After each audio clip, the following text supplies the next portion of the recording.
Hello friends, welcome to Harish kitchen. இது வரைக்கும் நம்ம சேனலை யாராவது சப்ஸ்கிரைப் பண்ணாமல் இருந்தீங்கன்னா சப்ஸ்கிரைப் பட்டனை ப்ரெஸ் பண்ணுங்கள். பக்கத்தில் இருக்க பெல் ஐக்கனையும் ப்ரெஸ் பண்ணிடுங்க. இது மூலமாக நான் போடுற அப்கமிங் வீடியோஸ் எல்லாமே உங்களுக்கு நோட்டிஃபிகேஷனில் வந்துக்கிட்டே இருக்கும். வாங்க நம்ம சேனலுக்குள்ளே போகலாம். சிக்கன் சுக்கா எப்படி பண்ணுறதுங்கிறத பார்க்கலாம்.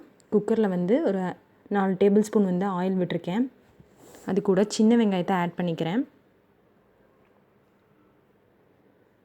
சின்ன வெங்காயம் போட தான் டேஸ்ட்டு நல்லாயிருக்கும்.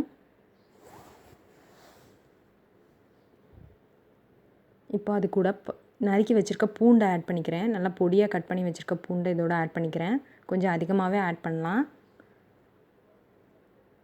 இப்போ நல்லா கலந்து விட்டுக்கலாம். இப்போ நல்லா வதங்கிருச்சு. இது கூட சின்ன சின்னதாக கட் பண்ணி வச்சுருக்க சிக்கனை ஆட் பண்ணிக்கிறேன். சிக்கனை பொடி பொடியாக நறுக்கி வச்சுக்கோங்க. ரொம்ப பொடியாக வேணாம், ஒரு மீடியமான சைஸ்க்கு நறுக்கி வச்சுக்கோங்க. அப்போ தான் சுக்கா நல்லாயிருக்கும். இப்போ இதோட நல்லா மிக்ஸ் பண்ணி விட்டுறேன்.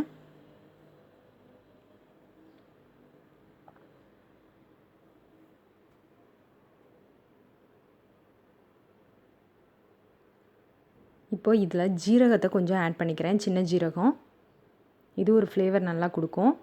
அதுக்கப்புறம் ஒரே ஒரு வத்தல் இதோட ஆட் பண்ணிக்கிறேன்.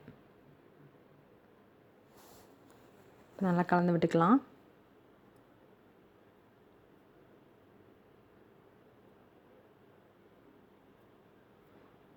இப்போ இது கூட மஞ்சத்தூள் கொஞ்சோண்டு ஆட் பண்ணிக்கிறேன்.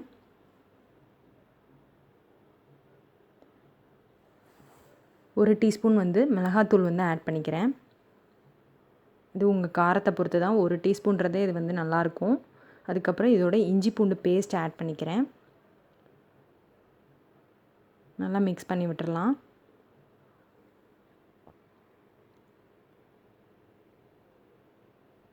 அதுக்கப்புறம் இது கூட சிக்கன் கபாப் பொடி இருக்கு இல்லையா, அது கொஞ்சம் ஆட் பண்ணிக்கிறேன். இது ஒரு கலரிங்காக தான். வேணா ஆட் பண்ணலாம், இல்லைன்னா நீங்கள் மிளகாத்தூளே கொஞ்சம் கூட ஆட் பண்ணிக்கலாம். இப்போ நல்லா மிக்ஸ் பண்ணி விட்டாச்சு.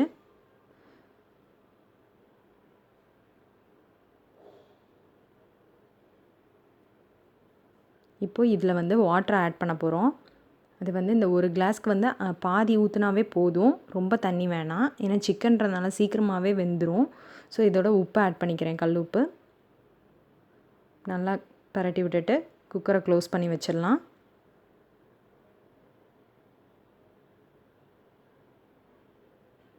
இது ஒரு 4 to 5 விசில்ஸ் வந்தாலே போதும். ஏன்னா சிக்கன் சீக்கிரமாகவே வெந்துடும்.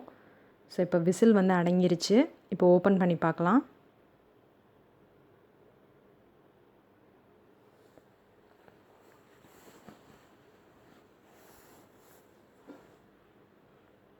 இப்போ சுக்கா கொஞ்சம் வாட்டரியாக இருக்குது. இப்படி வேணுன்றவங்க அப்படியே வச்சுக்கோங்க. இல்லை நல்லா கட்டியாக வரணும் அப்படின்னா திரும்பியும் ஸ்டவ் ஆன் பண்ணி ஒரு 2 மினிட்ஸ் கொதிக்க விட்டாலே போதும். நல்லா திக்கன் ஆயிரும்.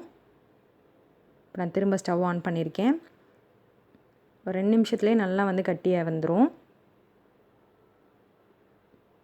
பார்த்திங்களா, எண்ணெய்லாம் பிரிஞ்சு மேலே வந்துருச்சு.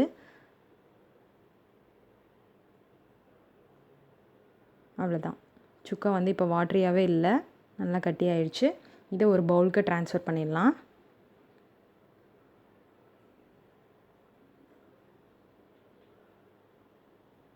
சூப்பரான சுவையான சுக்கா ரெடி ஆயிடுச்சு. சிம்பிளாக செஞ்சிடலாம், ஈஸி.